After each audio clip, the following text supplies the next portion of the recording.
नमस्कार दोस्तों, मैं अतुल शर्मा स्वागत करता हूं आपका रामलीला के इस छोटे से मंच पर, जहां हम प्रयास करते हैं असत्य, अधर्म, अन्याय के विरुद्ध लड़ने की। मेरा एक वीडियो था दोस्तों कि अब नेता का बेटा नहीं बनेगा नेता।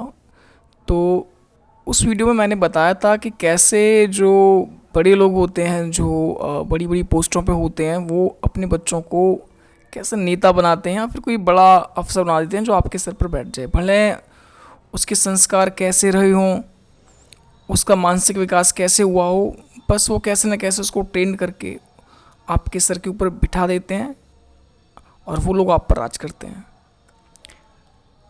देश कई वर्षों में चौधरी चरण सिंह और लाल बहादुर जैसे जो नेता होते हैं, जो ज़मीन से जुड़े होते हैं, उनको देख पाता है। बाकी सब नेता पैरासूट से ऊपर उतर के आ जाते हैं। बहुत ही कम नेता होते हैं जो गलियों से निकलते हैं, जो गरीब परिवारों से निकलकर जो समस्याओं को लेकर ऊपर जाते हैं, फिर उनको सॉल्व करते हैं। मैं दिल्ली में रहता हूँ। आज जो दिल्ली में सरकार का जो मुख्यमंत्री है वो बदल चुका है। पहले केजरीवाल थे, अब जो नई मुख्यमंत्री हैं वो है आतिशी मारलेना। मुझे नहीं पता मारलेना कोई जाति होती है हमारे देश में, मेरे समझ में तो नहीं है, पर फिर भी नाम में क्या रखा है। दोस्तों, हम लोग गरीब लोग हैं, दिल्ली वासी लोग बाहर से आते हैं, ज़्यादातर उत्तर प्रदेश, बिहार, मध्य प्रदेश, राजस्थान से यहाँ लोग आते हैं, काम की तलाश में काम करने आते हैं। और जब वो आते हैं तो यहाँ इतनी समस्याएं होती हैं, तो वो रोज़ उन्हीं समस्याओं से दो चार होते हैं, फिर भी स्ट्रगल करते हैं अपने परिवार के लिए और अपने जीवन बसर के लिए। लेकिन जब वो देखते हैं, जब बात वोट देने की आती है, तो वो समझ नहीं पाते कि किसे वोट दें, क्या जिसे वोट दे रहे हैं क्या वो काम करेगा या नहीं। पर अधिकतर ऐसा होता है कि जो जिसे वोट देते हैं वो व्यक्ति आपके समाज का, आपकी गली कूचे का नहीं होता। वो सिर्फ पैरासूट से कूदा दिया जाता है, क्योंकि उसकी कहीं ना कहीं अप्रोच हाई होती है। तो वैसे ही एक चेहरा जो पैरासूट से उतर के आया है, जो विदेश से उतर के आया है, वो है आतिशी मारलेना। आज का टॉपिक ऑफ डिस्कशन यही है कि आतिशी मारलेना के बारे में आज हम आपको बताएंगे। और मुझे आशा है कि जितना मैं बताऊंगा, हो सकता है मैं आपको पूरी बात ना बता पाऊँ, मेरी जानकारी भी आधी अधूरी हो। उसके लिए आप मुझे कमेंट कीजिए, मैं आपके रिप्लाई ज़रूर करूँगा। और मेरा जो कार्यक्रम है सिर्फ देश हित के लिए, देश जागरूकता के लिए। हो सकता है मेरे फैक्ट्स आपके पल्ले ना पड़े, तो आप कमेंट कीजिए, मैं रिप्लाई करूँगा। तो मैंने कहा कि जो लाल बहादुर शास्त्री जैसे और चंद्रशेखर जैसे जो नेता हैं, वो सहस्राई हमारे देश को मिलते हैं। क्योंकि वो लोग जो लोग हैं, जो एक बटी हुई है गैंग जो ऊपर लेवल की है, वो पहुंचने नहीं देती है।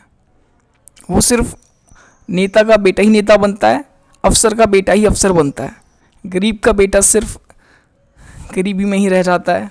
बहुत ही कम चांसेस होते हैं कि गरीब का बेटा आगे जाता है।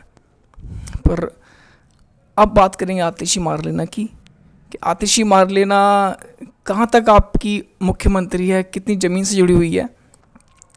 तो सबसे पहले हम इसके एजुकेशनल बैकग्राउंड के बारे में बता देते हैं कि इसने जो अपनी स्कूलिंग करी है, एक इंग्लिश मीडियम स्कूल से करी है, जिसका नाम था स्प्रिंगडेल। स्प्रिंगडेल बहुत इंग्लिश मीडियम, एक high class English medium school है, दिल्ली में है। और इसके बाद ये सेंट स्टीफन कॉलेज में गई, जहाँ से इसने पढ़ाई करी है 2001 में। सेंट स्टीफन कॉलेज एक इंग्लिश मीडियम स्कूल है जहाँ सिर्फ इंग्लिश में पढ़ाया जाता है। अगर आपको इंग्लिश आती है तो आपको उसमें एडमिशन मिलता है, अगर नहीं आती है आप बाहर बैठिए। इसके बाद ये यूनिवर्सिटी ऑफ ऑक्सफोर्ड, अब देखिए ऑक्सफोर्ड गई हैं ये। ऑक्सफोर्ड से 2003 में इन्होंने हिस्ट्री में इन्होंने कुछ पढ़ाई करी है। और इसके बाद ये मैकडैलन कॉलेज, ऑक्सफोर्ड से इन्होंने और भी जो पढ़ाई है वो अपनी पूरी करी है। तो महाराज, अब ये देखिए कि ये जो लोग विदेश से पढ़ के आ रहे हैं, अब इनकी मानसिकता क्या हो सकती है, इनके आइडल कौन हो सकते हैं, ये क्या आपके लिए करेंगे। सिर्फ जो ये किताबों में पढ़ के आए हैं, जो इनकी मानसिकता, जो ये बड़े बड़े ये जो इंस्पायर्ड हैं, ये बाहर के लोगों से इंस्पायर्ड हैं। इनका कोई आदर्श नहीं होगा कि ये श्री राम से इंस्पायर्ड हैं, या फिर राजा भरत से इंस्पायर्ड हैं, या फिर धर्मराज युधिष्ठिर से इंस्पायर्ड नहीं। ये विदेशियों से इंस्पायर्ड हैं। ये ट्रेंड होके आते हैं कि भारत में कैसे राज किया जाए, कैसे हम भारत में अपना राज करें। और इनकी जो नीति वही है जो अंग्रेज़ों की रहती है, डिवाइड एंड रूल। आप लोगों को तोड़ो, उनके बीच कलेश करो, दीवार डालो और उनके वोट ले लो। अभी हाल ही में मैं आज तक का यूट्यूब चैनल देख रहा था, जहाँ पे शॉर्ट थे, और क्या होता है कि उसमें आज तक के यूट्यूब चैनल आप चेक कर लीजिए कि आतिशी मार लेना एक वाल्मीकि जो मंदिर है उसमें विज़िट करती हैं, उसमें जाती हैं। और ये मैं देख के बहुत आश्चर्यचकित हो गया कि वाल्मीकि क्यों, मतलब आप मंदिर जाइए, वाल्मीकि मंदिर जाइए, कोई नहीं, पर आप साथ साथ और भी तो हिंदू हैं, आप हनुमान जी के मंदिर जाइए, आप राम जी के मंदिर जाइए, वाल्मीकि को अकेले क्यों? तो ये चीज़ ये बाहर से पढ़कर आते हैं कि डिवाइड एंड रूल कैसे करना है, क्योंकि काम तो इन्हें नहीं करने, इन्हें बस ऊपर रह के ही डिवाइड एंड रूल का खेल खेलना है, लोगों को तोड़ना है और उनको रूल करना है। यही बाहर ही सिखाया जाता है। बाहर कोई संस्कार नहीं है, बाहर कोई भी जो चीज़ें हैं वो नहीं है। जो संस्कार हैं, जो मर्यादा है, मान है, वो सिर्फ भारतवर्ष में ही है, भारतवर्ष के गुरुओं में है, यहाँ के वो लोग हैं जो अब भी ज़मीन से जुड़े हुए हैं, किसानों में हैं, उनके बच्चों में हैं। पर ये लोग सिर्फ टेक्निकल एजुकेशन लेकर आ जाते हैं और यहाँ पर राज करने की कोशिश करते हैं। यही इनके जो बैठे हुए हैं, इनके सपोर्टर, जो इनके परिवार वाले, इनको इसीलिए बाहर भेजना है कि बाहर पढ़ के यहाँ पर कैसे राज करना है, राज करें। तो अब ये वाल्मीकि मंदिर जाती हैं, अब इसका रीज़न क्या है, क्यों वाल्मीकि मंदिर जा रही हैं? और भी तो मंदिर हैं। ये आम आदमी पार्टी का जो वोटर बैंक जो वोटर है, जो है वो एक मुस्लिम कम्युनिटी है। आप दिल्ली में चाहें, क्योंकि दिल्ली में रहता हूँ तो दिल्ली की बात कह सकता हूँ कि जितने ही मुस्लिम हैं, क्योंकि कांग्रेस कमज़ोर पड़ चुकी है, तो वो अब कांग्रेस को वोट नहीं देते दिल्ली में, वो स्टेट लेवल पर जो वोट देते हैं वो आम आदमी पार्टी को देते हैं। आम आदमी पार्टी उनकी पहली पसंद है कि ये पार्टी हमारी बचाएगी, हम कुछ भी करेंगे, ये पार्टी हमें सपोर्ट देगी, मस्जिदों में पैसा देगी और हमारे काम में कोई रोक टोक नहीं लगाएगी। अब यह है कि अब आम आदमी पार्टी मुसलमानों का वोट तो ले सकती है, पर मुस्लिम अब भी आधे से कम है, तो जीत नहीं दिला सकते। अब क्योंकि जो सनातनियों का जो मेजर वोट शेयर है वो सिर्फ सनातनियों पार्टियों को जाता है, जैसे बीजेपी, तो अब सनातनियों के वोट कैसे लें? तो यही पढ़ाई पढ़ के आते हैं बाहर से कि इनके वोट ऐसे लें, इनका जो तबका है, जो वाल्मीकि समाज है, उसको तोड़ो, जो वाल्मीकि समाज है उसको अपनी तरफ करो, खींचो, इनको तोड़ो, इनमें डिवाइड करो, रूल करो।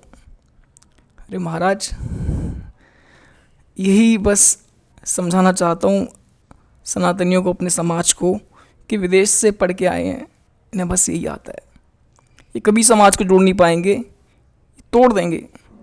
लालची हैं, ये कोई नौकरी नहीं करना चाहते, निचले लेवल पे कुछ काम वगैरह नहीं करना चाहते, सिर्फ इनके माँ बाप सिखाते हैं रूल करना।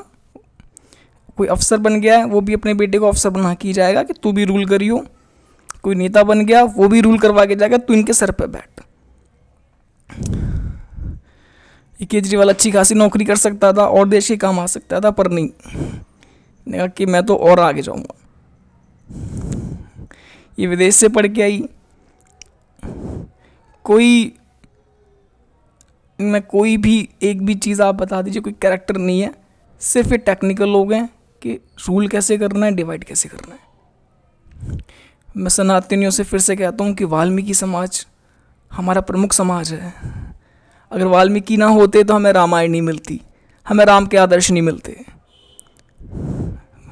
मैं वाल्मीकियों से प्रार्थना करता हूँ, आप टूटे मत, आप सनातनियों से जुड़े रहिए, आप जुड़े रहिए, आप हमारा एक अभिन्न अंग है।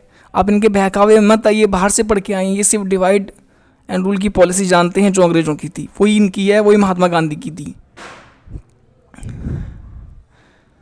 सनातन को मजबूत करिए। सनातन बहुत श्रेष्ठ धर्म है, संस्कार हैं, श्रद्धा है, विश्वास है, मर्यादा है, मान है, और किसी धर्म में ये नहीं है। इनका तो कोई धर्म ही नहीं है, इनके पास तो कोई धर्म नहीं है, बाहर पढ़ के आ रहे हैं बच्चे। आज देश को ज़रूरत है एक लाल बहादुर शास्त्री की, आज देश को ज़रूरत है एक चंद्रशेखर की। बस ये कहना चाहता हूँ, धर्म को मजबूत करिए, सनातन को मजबूत करिए, मारना वालने के चक्कर में मत पड़िए। आप जाके देख लीजिए दिल्ली की हालत, गंदा पानी आता है, काले रंग का पानी आता है, पानी की कमी है, सड़कें खुद ही पड़ी हैं, जाम हो रहा है, क्योंकि अब इन्हें पता है कि अब वोट कैसे लें, तो तोड़ो। एक से हिंदुओं जो भी सनातनी भाई हैं उनको गालियाँ दो, मुस्लिम्स के वोट ले लो, और थोड़े कम पड़ रहे हैं तो वाल्मीकि, इनमें से वाल्मीकियों को तोड़ लो, आ गई सत्ता। तो ये यही पढ़ाई पढ़ के आते हैं इनके बच्चे, ये खुद, चाहे राहुल गांधी ले लीजिए, चाहे कोई भी ले लीजिए, उठा के देख लीजिए, ये बाहरी लोगों से इंस्पायर्ड हैं। इनमें ना कोई संस्कृति है, ना कुछ साख, ना कुछ भी नहीं है। बस 2-3 ज्ञान की बातें पढ़ाई और डिवाइड एंड रूल का टेक्निक सीख के आगे, बस यही करना है इन्हें। ना आज तक शीला दीक्षित जी के कोई काले कारनामे दिखा पाए, ना कोई उनका कोई गबन आ पाया सामने, ना कोई 2 पेपर रखे। सत्य हत्याली, अब सत्ता को चलाएं कैसे, तो डिवाइड एंड रूल। ना कोई आदर्श, न मान, न मर्यादा। जय श्री राम।